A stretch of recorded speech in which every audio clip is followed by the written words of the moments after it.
सागर दौरे पर आए राज्यपाल अधिकार संरक्षण आयोग के सदस्य ओंकार सिंह ने रविवार को बाल कल्याण समिति और किशोर न्याय बोर्ड के साथ घरौंदा आश्रम का निरीक्षण किया। निरीक्षण में देहदान को लेकर गंभीर अनियमितताएं सामने आई। आयोग ने बिना अनुमति और पोस्टमार्टम की शवों के देहदान पर कड़ी आपत्ति जताई। ओंकार सिंह ने बताया कि एक 18 साल से कम उम्र की बच्ची का भी देहदान किया गया, जो नियमों का उल्लंघन है। उन्होंने आश्रम की रिकॉर्ड व्यवस्था में पारदर्शिता की कमी और अधूरी जानकारी पर नाराजगी जताते हुए सुधार के निर्देश दिए। साथ ही देहदान के दस्तावेज मांगे गए। निरीक्षण के दौरान समिति के अध्यक्ष किरण शर्मा, सदस्य वंदना तोमर, अनीता राजपूत सहित अन्य अधिकारी मौजूद। घरौंदा आश्रम में 18 साल के जो दिव्यांग बच्चे हैं वो CWC भेजती है। घरौंदा को सिर्फ बालक को रखने का पंजीयन है JJ एक्ट के द्वारा, और बाकी वो नेशनल ट्रस्ट के द्वारा 18 के बाद के जो बच्चे एडल्ट बच्चे हैं या पुरुष हैं उनके लिए चलाने की अनुमति है। उनको बालिका को रखने की अनुमति नहीं है। वहाँ बालिकाएं मिली, एक्ट के अनुसार उन्हें बालिकाओं को रखने की न अनुमति है न उनका रजिस्ट्रेशन है। नंबर 2, वो जो बिल्डिंग है, जिस बिल्डिंग में आश्रम संचालित हो रहा है, वो जनजाति कार्य विभाग की है। वो जगह भी जिस पे अतिक्रमण है, वो जगह भी जनजाति कार्य विभाग की है।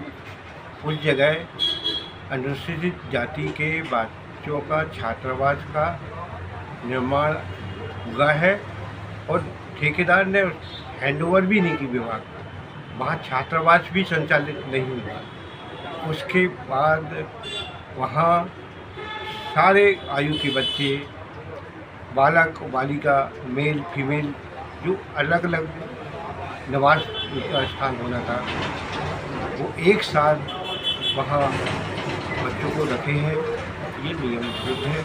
दूसरा, जो बाल कल्याण समिति ने बच्चे भेजे थे वहाँ पे, उन बच्चों का उनने देहदान किया है। उनने और भी लोगों का देहदान किया है जो 18 से ऊपर के हैं। मगर हम BMC में भी गए थे, हम जानकारी लेने गए थे, तो BMC ने बताया था कि हमारे यहाँ दिव्यांग और बिना पोस्टमार्टम के बच्चे आते हैं, दिव्यांग बच्चे नहीं आते, बिना पोस्टमार्टम के बच्चे यहाँ आते हैं। एक तो नियम विरुद्ध BMC ने गलती की। दूसरा, एक गलती इनने की, जो भी शेल्टर होम है भारत में या दुनिया में चलने वाले हैं, उनमें अगर किसी की मृत्यु होती है, चाहे बच्चे हों चाहे एडल्ट हों, उन सब का मृत्यु के कारण जानने के लिए नियम अनुसार उनका पोस्टमार्टम होता है। तो घरौंदा आश्रम में कौन संचालित कर रहे थे, इन पे FIR की कार्रवाई होगी क्या? बिल्कुल होना चाहिए। ये नियमों का उन्होंने उल्लंघन किया है। कार्रवाई उन लोगों पे भी होना चाहिए जिन्होंने उसको, वो छात्रावास अनुसूचित जाति के संचालन के लिए बिल्डिंग बनी है, वो बिल्डिंग उनको दी। इससे उन बच्चों को, उस वर्ग के बच्चों को वंचित रखा। बहुत सारे बच्चे हैं जो यहाँ रह के पढ़ सकते थे, उनको इस सुविधाओं से वंचित रखा गया। उन अधिकारियों पे भी कार्रवाई होना चाहिए जिनने बिना ठेकेदार से हैंडओवर हुए वो उनको रहने के लिए। मेरे बाद कार्रवाई में कौन कौन शामिल रहा?